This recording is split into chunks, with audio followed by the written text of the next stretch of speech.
हमारे चैनल कामनी वाजपेयी की कहानियाँ में आपका बहुत बहुत स्वागत है। आइए सुनते हैं कहानी जादू का बगुला। एक समय की बात है।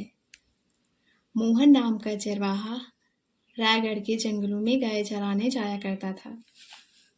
एक दिन जब वह गाय चराने के लिए जंगल में पहुंचा तो उसने देखा कि एक जख्मी बगुला उसके पैरों के पास आकर गिर पड़ा है। वह बगुला बार बार अपना मुंह खोल रहा था। मोहन ने पास की नदी से पानी लाकर उसके मुंह में पानी की कुछ बूंदें टपका दी। पानी पीकर बगुले की जान में जान आई। वह अब आराम से सांस ले रहा था। वह थोड़ी देर के पश्चात उड़ गया।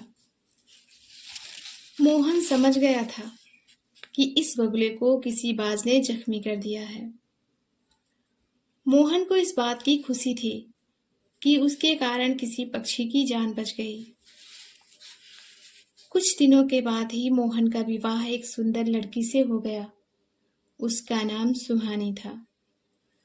सुहानी सुंदर होने के साथ साथ बहुत ही मेहनती भी थी। वह मोहन के माँ बाप की खूब सेवा किया करती थी। पूरे घर का काम करने में उसे बहुत आनंद आता था। मोहन की माँ अपनी बहू द्वारा किए जाने वाली सेवा से बहुत प्रसन्न थी। वह पूरे गांव में यही कहती फिरती थी, मेरी बहू जैसी बहू तो भगवान हर एक को दे दे। आजकल इतनी सुशील बहू कहाँ मिलती हैं। कुछ समय बाद उसके गांव में अकाल पड़ गया। सारी फसलें सूखे के कारण नष्ट हो गई। गांव में गाय चराने का काम भी न रहा। मोहन बेकारी से तंग आकर शहर की ओर चल दिया। मोहन के साथ उसकी माँ तथा पत्नी भी थी। मोहन बेचारा करे तो क्या करे। अनजान शहर में काम मिलना भी मुश्किल था। नए आदमी को तो कोई मजदूरी भी नहीं देता। चिंता के मारे मोहन का बुरा हाल हो गया था। उसने अपनी पत्नी से कहा, अगर यही हाल रहा और हमें कोई काम नहीं मिला तो कुछ ही दिनों में हम भूखे मर जाएंगे। पति की बात सुनकर पत्नी बोली, हे नाथ, अब आप चिंता छोड़ दें, क्योंकि मैं एक ऐसा काम करने जा रही हूँ जिसका मुकाबला विश्व में शायद ही कोई कर पाएगा। ऐसा कौन सा काम है जिससे तुम सारे घर का खर्च चला लोगी? मैं आपको एक ऐसा कपड़ा तैयार करके दूंगी जिसे कोई राजा ही खरीद सकेगा। ऐसा कौन सा कपड़ा है? जादू का कपड़ा। मगर मेरी एक शर्त है। वह क्या? यही कि जब मैं वह कपड़ा तैयार करूंगी तो आप लोगों में से कोई भी उसे देखने नहीं आएगा। अगर ऐसी बात है तो मुझे मंजूर है। मोहन ने अपनी पत्नी की बात मान ली। अब इससे अच्छा रास्ता जीवित रहने का और कोई भी नहीं था। यही सोचकर मोहन ने अपनी पत्नी को पूरी पूरी स्वतंत्रता दे दी। अगले दिन सुबह मोहन की पत्नी ने मोहन को एक कपड़ा दिया जो दूध जैसा सफेद और मोतियों की भांति चमक रहा था। मोहन उस विचित्र और सुंदर कपड़े को लेकर राजा के पास पहुंचा और उसे वह कपड़ा दिखाया।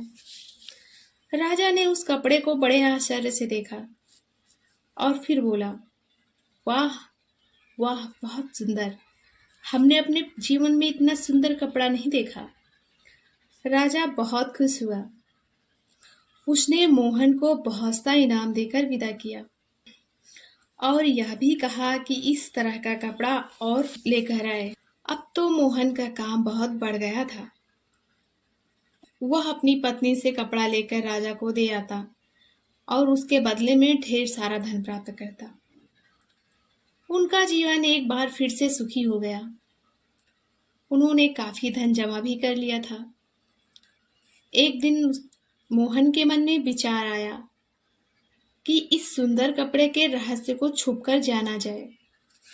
उसने रात को अपनी पत्नी के कमरे में झांक कर देखा तो उसने वहां देखा कि उसकी पत्नी तो कमरे में नहीं थी, परंतु वहां एक बगुला बैठा हुआ था। वह बगुला अपने पंखों से एक तार को निकालता और अपने चोंच से उस तार से कपड़ा बुनता। इसका अर्थ यह हुआ कि जिस बगुले की राका ने जान बचाई थी, वही बगुला उसके घर में उसकी पत्नी बनकर आया था और अपनी जादुई शक्ति से उसके लिए कपड़ा तैयार करता था। इस प्रकार वह उसके एहसान का बदला चुका रहा था।